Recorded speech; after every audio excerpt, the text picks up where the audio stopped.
Hi. I have not talked about wrestling in a long time, and I don't feel well. But you know what? Today I'm going to talk about wrestling. So let's get going.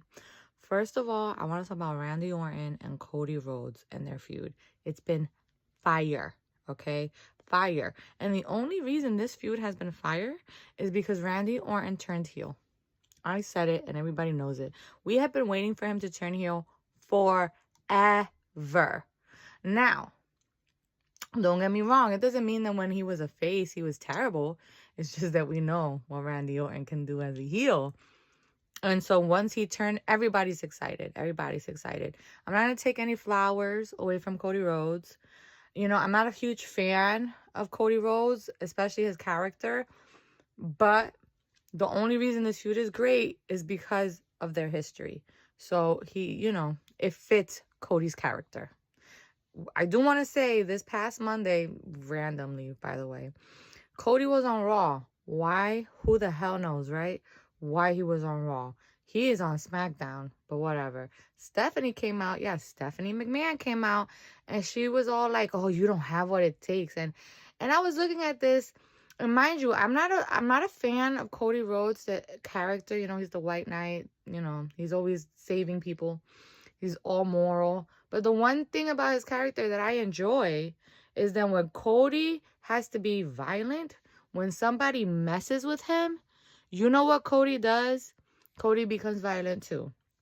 And so I don't think that this storyline makes any sense with Stephanie. That's all I have to say. She says, you don't have what it takes. And I'm like, wasn't this like what was said when he first became champion and beat Roman Reigns? I forgot who he was fighting. Put it down in the comments if you remember. I don't think it was Kevin Owens. I'm pretty sure it was like AJ. Could have been AJ Styles.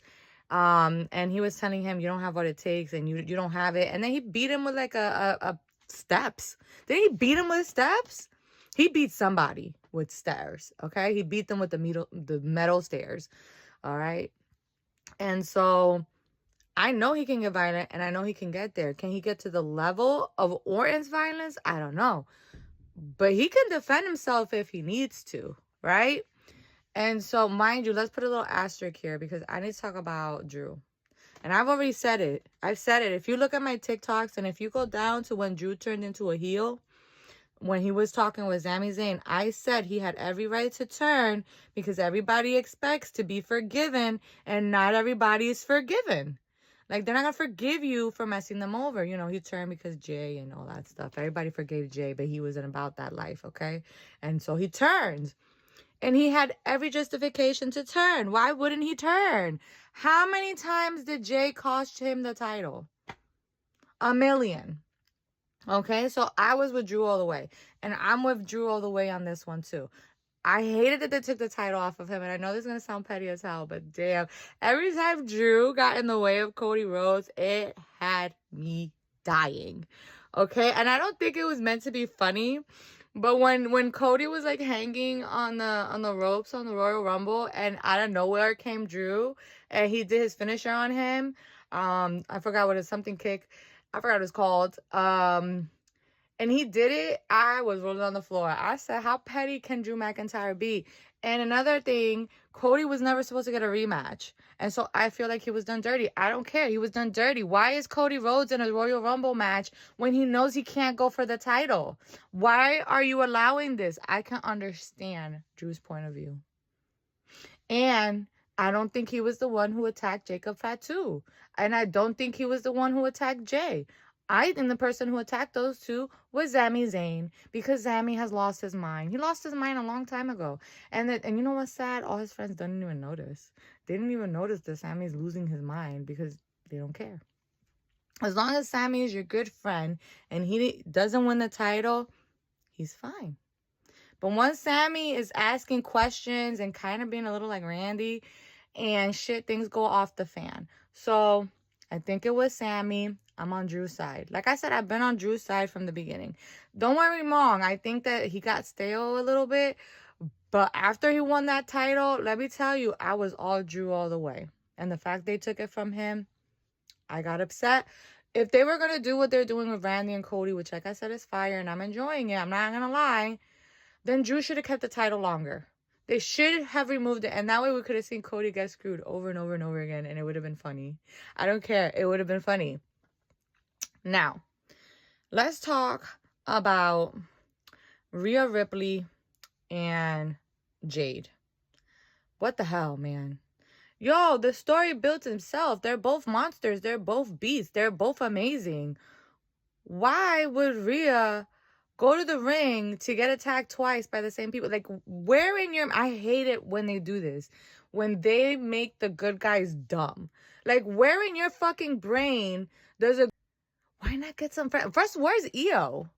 Where's Io? Let me stop. Let me get to the segment. If no one saw it, I'm going to say it. I'm going to say what happened. On SmackDown, they were at... There was a promo. Rhea came out. Then you have Jade. And you know she has K-Fab. No, it's not K-Fab. Some B-Fab. She has B-Fab. And then she has Mitchin, right? And the segment didn't bother me at all. The segment where they were talking, because that's how you talk. You wouldn't let somebody talk. You'd be like, shut up. I'm speaking, right? I didn't mind it. I didn't mind it because it's messy. And arguments are messy. What I minded is that Rhea's dumbass stayed in that ring to get her ass handed to her. Okay, that's what I'm at. Where the hell is the common sense? Like, survival mode should have been turned on. And now we're going to talk about Io. Where the hell has she been? Weren't her and Io and Rhea inseparable? Wasn't that her best friend?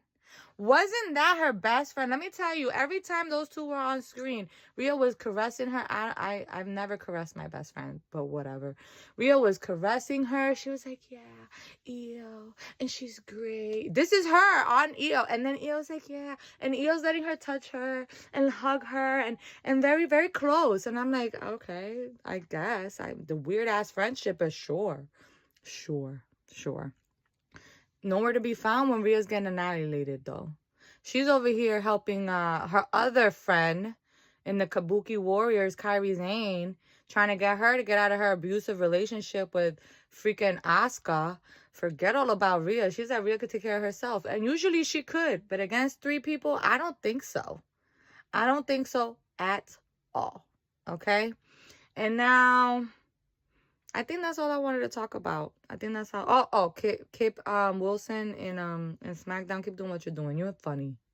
He is hilarious. He's cracking me up. I had to give him some props because it is not easy to do the character that he is doing, and he is doing it the way it's supposed to be done. I'm excited about that. Oh, CM Punk and Roman Reigns. That's the other feud that seems to be big here. I'll talk about Oba and Brock Lesnar in another video. It's cool. You know, the only good thing about this feud that I've been really enjoying is that Jay is going back to that anxiety guy that we knew when he was with the Bloodline. You remember how crazy he was? Like, yo, his anxiety with Sami Zayn was trying to join was on another level. And I feel like we're getting to see that again in Jay. His anxiety is on another level. And he doesn't even see it. He doesn't even see what's going on. And so that's on another level. And I have really been enjoying that version of Jay. I really liked him when he was in the Bloodline. And I like the new one too. Yeah, But the best one that he was when he was in the Bloodline. His character that's what he got over. That's how he became main event Jey Uso. So that's what I've been enjoying. We already knew that Punk and Roman were going to do great promos. Like, come on. Punk slays on the microphone. He does. And Roman has learned. So he's learned. He's better than he used to be. So I give him credit. I know it was going to be a good feud. You know, but adding the Usos and the family dynamic and everything, I thought was fine. I've enjoyed that very much, actually. No problem. I just feel that a lot of these feuds are very repetitive.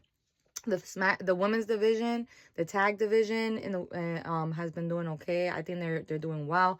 Don't know why every match has to end in the disqualification. But it does. But at least we have some teams. And they're real teams. So I'm okay with that. The SmackDown tag team division is so disappointing to me because they did so well last year during WrestleMania season. They were trying to prove why they should be on the card with that ladder match. And it's like they're dead now. That division is dead in the water. And I don't know what happened. Once the Wyatts took the titles, no one gave a shit. Anyway, see you later.